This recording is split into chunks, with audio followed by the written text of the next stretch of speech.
Battle to the heavens की पिछले episode में हमने देखा था वार ओवर हो गई थी तो शेवियन सुनर के साथ ये सिटी में आ गया था। ये सिटी में आने के बाद सुनर शेवियन को कुछ बातें बताती है, जैसे कि अब हॉल ऑफ सोल की नजर शेवियन पर पड़ चुकी है तो जरूर ही वो लोग मास्टर यालाओ के लोकेशन को चेंज कर दिए होंगे। शेवियन भी सुनर की बातों को समझता है और फिर वो अपना नेक्स्ट प्लान डिसाइड करता है कि सबसे पहले वो पिल टावर जाकर वहाँ पर होने वाले पिल कॉम्पिटिशन में पार्टिसिपेट करेगा। अब आगे तो एपिसोड स्टार्ट होती है और हम लोगों को ये सिटी के रात का सीन दिखाया जाता है। इस वक्त शेयन ये मेंशन के अपने एक रूम में बैठा हुआ है। शेयन अकेला है और कुछ समय पहले हुए उस फाइट के बारे में सोच रहा है। शेयन की बॉडी काफी ज्यादा इंजर्ड हो गई थी, जिसकी वजह से वो अपने आप को रिकवर कर रहा था। शेयन का ये रिकवरी प्रोसेस लगभग 2 से 3 घंटे चलता है, जिसके बाद शेयन अपने मन में कहने लगता है, मेरी स्ट्रेंथ अभी भी सफिशिएंट नहीं है। मेरी इस स्ट्रेंथ से मैं दाओजोन की पीक क्लास के लेवल के पर्सन के साथ डील कर सकता हूँ, पर जब बात दाओजोन क्लास के एक्सपर्ट्स की आ जाती है तो उस समय सिवाय मेरे एक्सटर्मिनेशन लोटस के मेरा कोई भी अटैक उन लोगों को थोड़ा सा भी हार नहीं पहुंचा सकता है। आज तो मुझे सुनर ने बचा लिया, वरना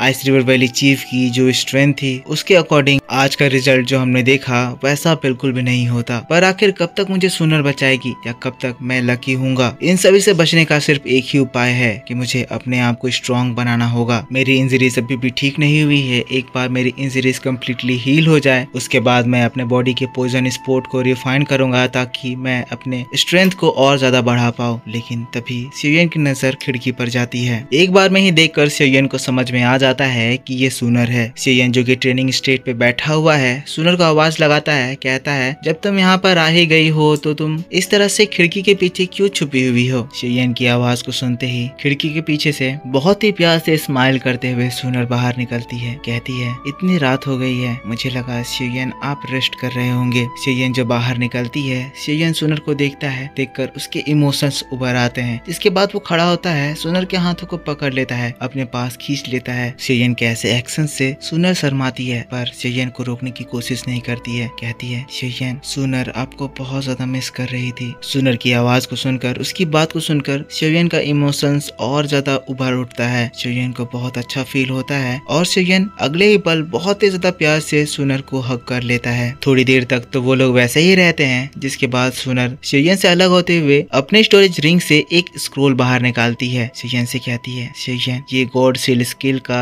लास्ट तीसरा स्क्रोल है। अभी जितनी आपकी स्ट्रेंथ है आप इस थर्ड सील को प्रैक्टिस कर सकेंगे। शेयन प्लीज आप इसको रिजेक्ट नहीं करिएगा। ये central plain black corner region जैसा नहीं है। इस सेंट्रल प्लेन में ऐसे बहुत सारे एक्सपर्ट्स है जो कि सभी से छुपे हुए हैं और यहाँ पर सेफ रहने के लिए हमेशा ही एक पर्सन को अपनी स्किल बढ़ानी पड़ती है। मैं चाहकर भी आपके साथ इस वक्त नहीं रह सकती हूँ, इसी वजह से प्लीज आप इस स्क्रोल को एक्सेप्ट करिए। आप बिल्कुल भी मुझे इस बात के लिए मना नहीं कर सकते हैं। शेयन सुनर की बात को सुनता है, हैरान होकर सुनर को देखने लगता है। जिसके बाद उसकी नजर उस गोल्डन स्क्रोल पर जाती है। शेयन सुनर की बातों को रिजेक्ट नहीं करता है। शेयन को भी इस गॉड सील टेक्निक पर इंटरेस्ट था। जिसके बाद वो सुनर के हाथों से वो स्क्रोल को ले लेता है, अपने स्टोरेज रिंग में रख लेता है। शेयन जब इसको रखता है, सुनर शेयन को देखकर बहुत खुश हो जाती है, स्माइल करती है और फिर शेयन से कहती है, शेयन आपने तो वो ताओसी एंशिएंट जेड के बारे में किसी को बताया तो नहीं है? इस वक्त ये क्वेश्चन करने से सुनर का ये मतलब था कि कहीं शेयन ने तियानहाओ जुनजी या फिर लिटिल फेरी डॉक्टर को तो इसके बारे में नहीं बताया है। शेयन सुनर को जवाब देता है, नहीं नहीं बिल्कुल नहीं, मुझे पता है ये ताओसी गॉड जेड बहुत ज्यादा इम्पोर्टेंट है और इसकी इन्फॉर्मेशन मैं बिल्कुल भी लीक नहीं कर सकता हूँ। सुनर शेयन की बात को सुनकर एक चैन की सांस भरती है। जिसके बाद फिर शेयन सुनर को देखता है और कहता है, वैसे सुनर ये ताओसी एंशिएंट गॉड जेड, क्या इस चीज की तलाश में तुम्हारा गू प्लान अभी भी लगा हुआ है? सुनर थोड़ा सा हेजिटेट करती है। इसके बाद हाँ में अपना सिर हिलाती है। शेयन को बताती है, ये जो ताओसी एंशिएंट गॉड जेड है ये दाऊदी की मिस्ट्री से रिलेटेड है। मुझे लगता है शेयन आपको इसके बारे में पता होगा। हजारों साल पहले इस दाऊदी कॉन्टिनेंट में बहुत सारे दाऊदी हुआ करते थे, पर अचानक से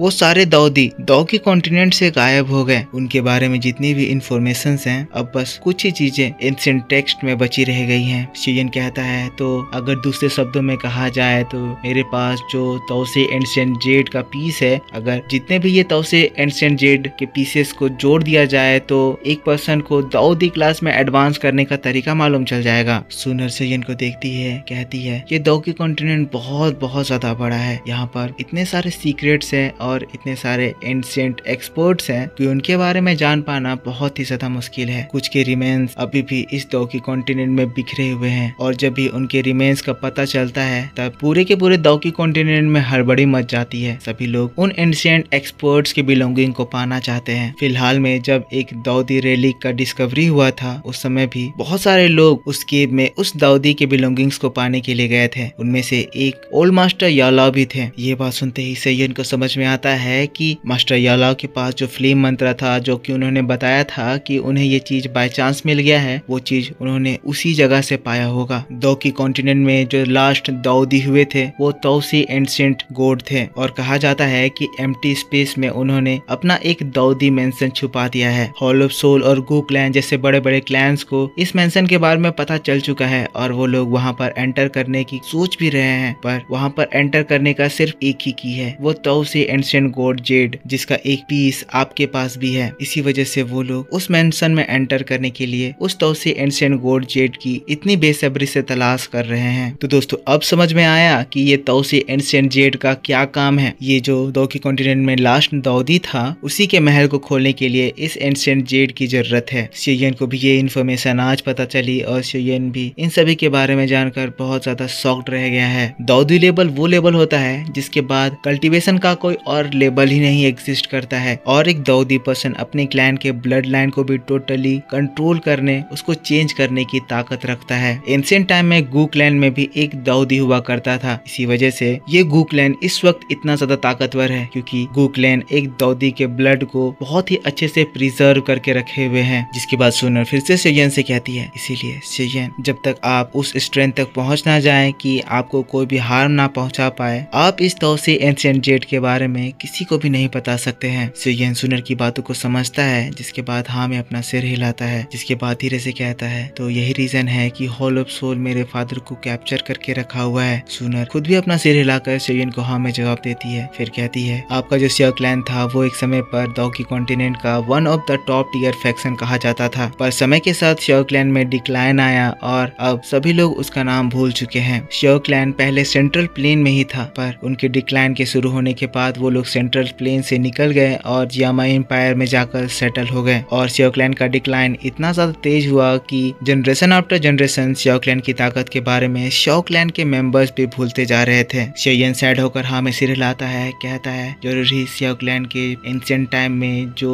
लीडर थे वो बहुत ही ज्यादा एक्स्ट्रा ऑर्डिनरी स्ट्रेंथ कैरी करते होंगे। सुनर हाँ में सिर हिलाती है, कहती है सियाओ क्लैन के जो एंसेस्टर थे वो एब्सोल्युटली ब्रिलियंट पर्सन थे। उन्होंने कुछ ही समय में इस पूरे कॉन्टिनेंट में पीक का पोजीशन हासिल कर लिया था और वो जितने ताकतवर थे दाओकी कॉन्टिनेंट में उनके कंपैरिजन में सिर्फ और 4 ही लोग थे। सेयन ये बात सुनता है, उसका खून खोलने लगता है, उससे बहुत ज्यादा मोटिवेशन फील होने लगता है। आपके वो जो एंसेस्टर थे उनके टैलेंट को हमारा गू क्लैन भी बहुत ज्यादा एडमायर करता था और उनके ही लीडरशिप के दौरान हमारा सियाओ क्लैन और गू क्लैन एक बहुत ही अच्छा दोस्त बन गया था और उस समय वहाँ एक अलायंस एग्रीमेंट भी साइन हुआ था। सेयन हैरान होकर कहता है, अलायंस एग्रीमेंट? सुनर बताती है, सियाओ क्लैन के जो एंसेस्टर थे वो गू क्लैन को एक फेवर करे थे और जब वो मरने वाले थे उस समय उन्होंने गू क्लैन को एक फेवर आस्क किया था कि वो किसी भी हालत में सियाओ क्लैन के ब्लड लाइन को प्रोटेक्ट करेंगे। फिर उनकी डेथ के बाद कुछ समय तक तो वो अलायंस बहुत ज्यादा इफेक्टिव रहा, पर समय के साथ जैसे ही सियाओ क्लैन सेंट्रल प्लेन को छोड़कर चला गया तो इस एग्रीमेंट की इफेक्टिवनेस भी चली गई और यही एक रीजन है कि मेरे फादर ने मुझे सियाओ क्लैन में भेजा था। मेरे फादर चाहते थे कि मैं एक शांत जगह में अपना चाइल्डहुड बिताऊं, पर मेरे गू क्लैन से कुछ लोग चाहते थे कि वहां पर जाकर मैं सियाओ क्लैन के तौसी एंशिएंट जेड के बारे में भी पता करूं और उनको आप लोगों से छीन कर ले आऊं। सुनर की बात को सुनकर सेयन मुस्कुराता है और फिर कहता है, लगता है गू क्लैन के वो इंटेंशन बुरी तरह से फेल हुए। ना तो उन्हें वो तौसी एंशिएंट गॉड जेड मिला, बल्कि उन्होंने उससे भी ज्यादा प्रीसियस अपने क्लैन का एक ट्रेजर खो दिया। सुनर शॉक होकर हैरान होकर पूछती है, क्या? पर सेयन की स्माइल को देखकर वो समझ जाती है कि सेयन किसके बारे में बात कर रहा है। वो सुनर के बारे में बात कर रहा है। सुनर शर्मा जाती है। इसके बाद फिर सेयन कहता है, वैसे हमारे उस सियाओ क्लैन के एंसेस्टर का क्या नाम था? सुनर सेयन की बात को सुनकर शर्मा रही थी, पर ये बात सुनकर वो शांत हो जाती है। फिर एक सॉफ्ट आवाज में कहती है, सियाओ क्लैन के उस एंसेस्टर को सियाओ स्वान कहा जाता था। सेयन सियाओ स्वान नाम सुनता है, उसके मन में एक आग से उभर उठती है। जिसके बाद सेयन हंसते हुए कहता है, सियाओ स्वान, लगता है वो एक बहुत ही ज्यादा वर्दी इंसान थे। उनका नाम ही इतना ज्यादा डोमिनियरिंग इंस्पायरिंग है, मुझे तो उनके नाम को सुनकर ही मोटिवेशन मिल रहा है। सुनर सेयन की इन बातों को सुनकर कहती है, तो क्या अब आप उनको अपना रोल मॉडल बनाकर चलोगे? सेयन कहता है, हाँ बिल्कुल, आखिर वो हमारे एंसेस्टर हैं। तब फिर सुनर कहती है, वैसे सेयन, हमारे गूक लैंड में xiao xuan का एक एंशिएंट टॉम्ब है, उस एंशिएंट टॉम्ब में भी बहुत सारी मिस्टीरियस स्ट्रेंथ छुपी हुई है। हमारे गूक लैंड के लोग उसमें एंटर नहीं कर सकते हैं, पर हमारे गूक लैंड में कुछ ऐसे बहुत पावरफुल लोग हैं जो कि फोर्सफुली उसमें एंटर कर सकते हैं, पर वो वहां पर एंटर नहीं करना चाहते हैं। उनके भी कुछ रीजन है, पर मैं आपको ये कहना चाहती हूँ कि वो जो xiao xuan का एंशिएंट टॉम्ब है उसमें एक ऐसा मैजिक करा हुआ है कि xiao xuan का डिसेंडेंट ही उसमें एंटर कर सकता है। सेयन, आप उसमें एंटर कर सकते हैं। सेयन ये बात सुनकर खुश हो जाता है, कहता है, जरूर, जब मैं गूक लैंड आऊंगा तो मैं उस एंशिएंट टॉम्ब में जरूर एंटर करूंगा। जिसके बाद सुनर सेयन से कहती है, सेयन, मैं यहाँ पर ज्यादा देर तक नहीं रुक सकती हूँ, मुझे यहाँ से जाना होगा। पर सेयन सुनर के हाथ को पकड़ लेता है, उसको अपने पास खींच लेता है और वहाँ पर एक रोमांस वाला माहौल छिड़ जाता है। पर इसी बात के साथ बैटल ऑफ द हेवंस का ये वीडियो इसी जगह पर खत्म हो जाता है। तो दोस्तों, आई होप आपको ये वीडियो जरूर पसंद आया होगा। सीन्स मिसमैच हो रहे हैं, सीन्स नहीं मिल रहे हैं क्योंकि सीन्स अवेलेबल नहीं है। तो अगले एपिसोड में हम देखेंगे कि गूक लैंड से लोग आएंगे जिससे सेयन फाइट करेगा। आई होप आपको ये वीडियो पसंद आया है। इसके ऊपर एक लाइक करना। वीडियो काफी ज्यादा लंबी हो रही है, ये शायद एडिट होने में लेट हो, जल्दी जल्दी एडिट करने की कोशिश करूंगा। नेक्स्ट वीडियो आपके लिए कल शाम 6 बजे इसी चैनल पर अपलोड करी जाएगी। तो उसे देखने के लिए आपको इस वीडियो पे एक लाइक करना है, कमेंट करके बताना है कि वीडियो कैसा लगा, और चैनल को अभी तक सब्सक्राइब नहीं करा है तो सब्सक्राइब करके बेल आइकन ऑन कर लेना है। अगर आपने इसका पिछले एपिसोड नहीं देखा है तो इसके पिछले एपिसोड्स मेरे दूसरे चैनल गॉड ओताकू चैनल पर अपलोड कर दिया गया है, तो वहां से जाकर देख लेना। मिलता हूं मैं आपसे नेक्स्ट वीडियो में, तब तक के लिए take care, bye bye and thanks for watching.